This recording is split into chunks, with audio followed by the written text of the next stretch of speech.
Nobody in Maple Village went near the river at night. Not because of snakes. Not because of crocodiles.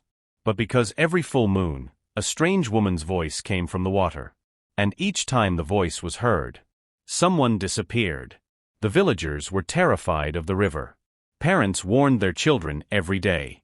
Never go near the river after sunset. If you hear crying, run away. And never answer if somebody calls your name from the water. The river sat behind the village, surrounded by thick dark trees. Even during daytime, many people avoided it. The old fishermen claimed the water was cursed. Some said they saw shadows moving inside the river at midnight. Others believed a spirit lived beneath the water waiting for revenge. Nobody knew the full truth. But everybody feared the river. Especially on nights when the moon was full. Whenever darkness covered the village, doors stayed locked. Windows stayed closed. And nobody walked alone outside. Sometimes strange sounds came from the forest near the river. Soft crying. Footsteps. And once in a while, laughter. Not normal laughter. Cold laughter. The kind that made people shake with fear. Old Grandma Martha once said, "Some secrets should never be disturbed." But children were curious. They always whispered stories about the river spirit. Some believed she was a ghost. Some believed she was a monster. Others believed she was once a human being. But nobody had ever dared to search for the truth. Because those who tried never returned. And deep beneath the dark river water, something waited patiently. But 12-year-old Daniel was not afraid of anything. Daniel was the funniest boy in Maple Village. He joked too much, laughed too loudly, and always found trouble. Even when people warned him to be careful, he never listened. He loved making people laugh. Sometimes the villagers became angry with him. Sometimes they laughed so hard that tears filled their eyes. One afternoon, Daniel saw his friend Michael sleeping under a mango tree. A naughty smile appeared on Daniel's face. Quietly, he tied dry grass around Michael's slippers. Then he hid behind a basket nearby. A few minutes later, Michael woke up and stood up sleepily. The moment he tried to walk, crash.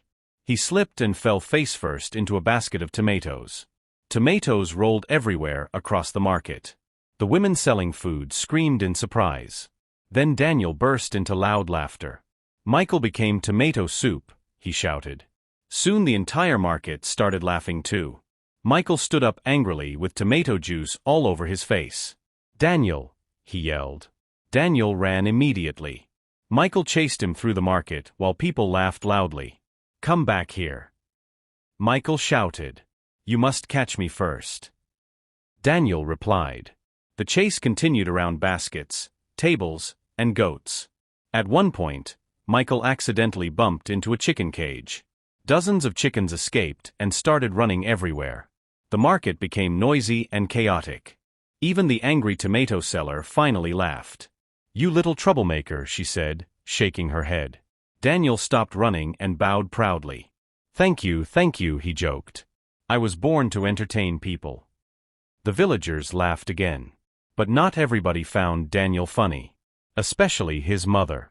That evening, when Daniel returned home, his mother crossed her arms angrily. "I heard what happened at the market." Daniel smiled nervously. "It was only a joke.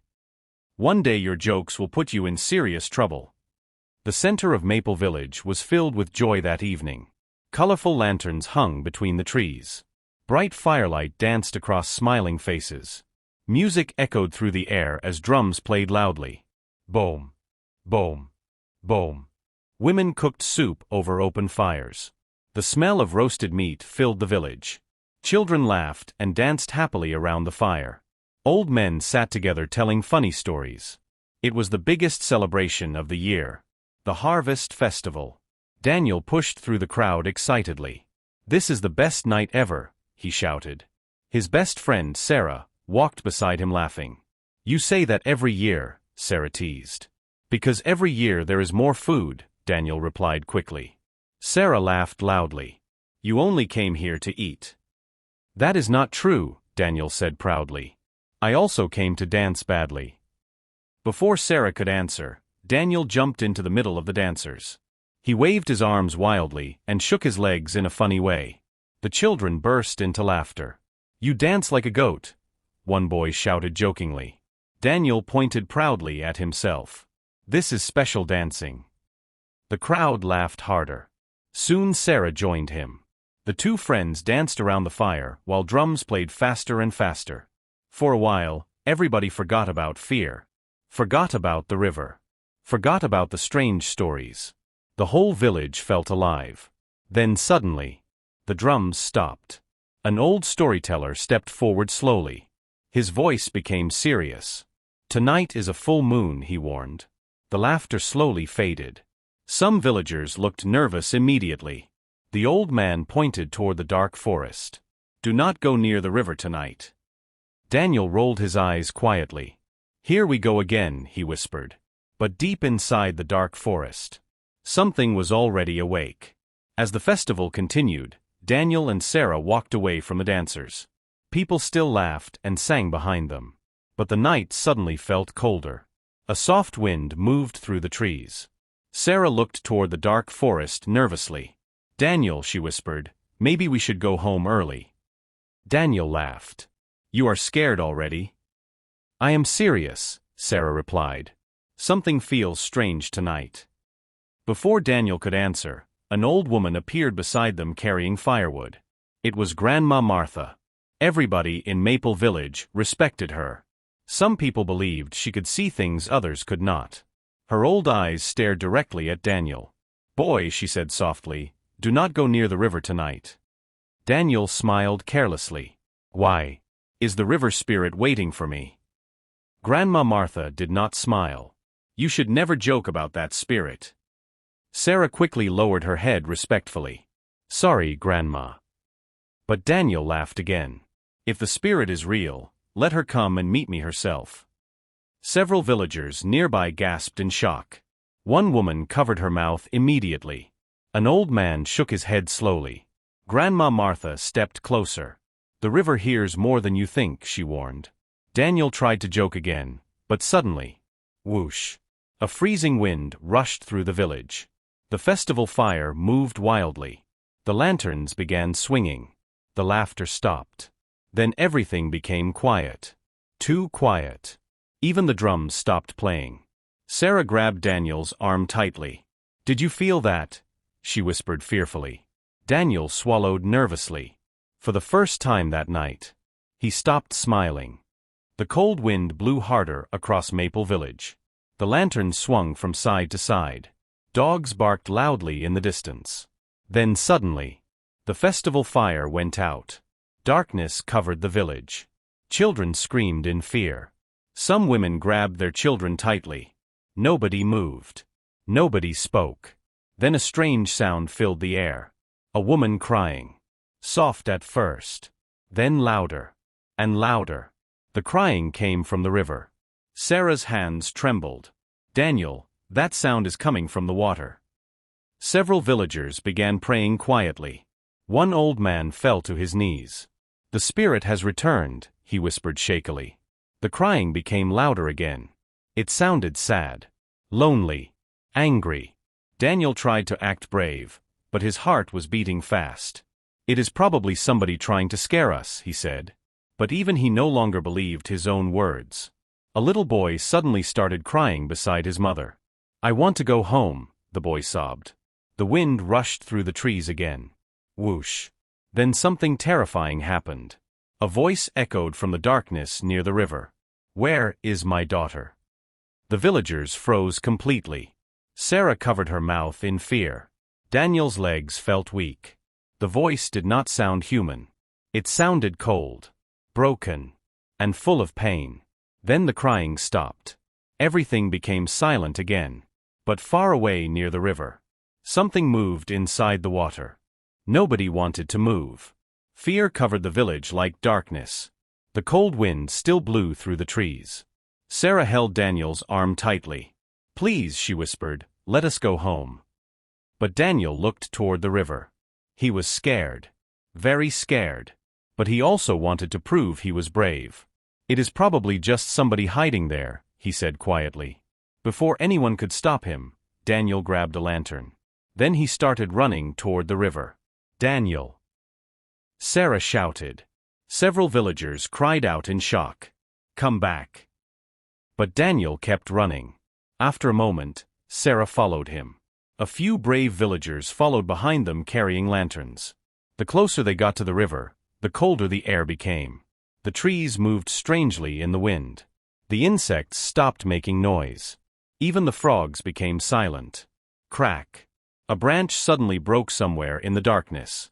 Sarah jumped in fear. Something is following us, she whispered. Daniel tried to stay brave. It is probably an animal. But deep inside, fear was growing in his heart. Soon they reached the riverbank.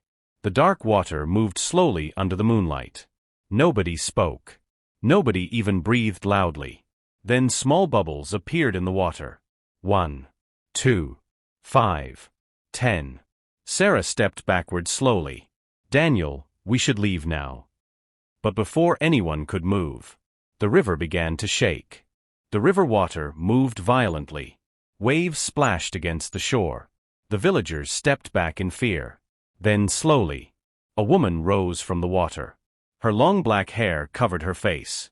Her white dress floated across the river like smoke. Sarah screamed loudly. One man dropped his lantern and ran. Another woman began praying loudly. Daniel's body froze. He wanted to run, but his legs refused to move. The woman slowly lifted her head. Her eyes were pale white. Cold water dripped from her face, and in her hands was a small teddy bear. The spirit stared directly at Daniel. Then she spoke. Where is my daughter? Her voice sounded strange, like many voices speaking together. The wind blew harder around them. The trees shook violently. Sarah held Daniel tightly. Do not answer her, she whispered fearfully. But Daniel could not look away. The spirit slowly moved closer across the water. Not walking. Floating. The villagers backed away in terror. One old woman started crying. She has returned, she whispered. Then suddenly, the spirit stopped moving. Slowly. She pointed toward Sarah. The spirit kept pointing at Sarah. The cold wind blew harder. Sarah stepped backward in fear. Daniel, she whispered weakly. Daniel quickly stood in front of her. Leave her alone, he shouted. The spirit's pale eyes stared at him silently. Then suddenly, splash! Invisible hands burst out from the river. They grabbed Sarah's legs tightly. Sarah screamed loudly. Daniel! Help me!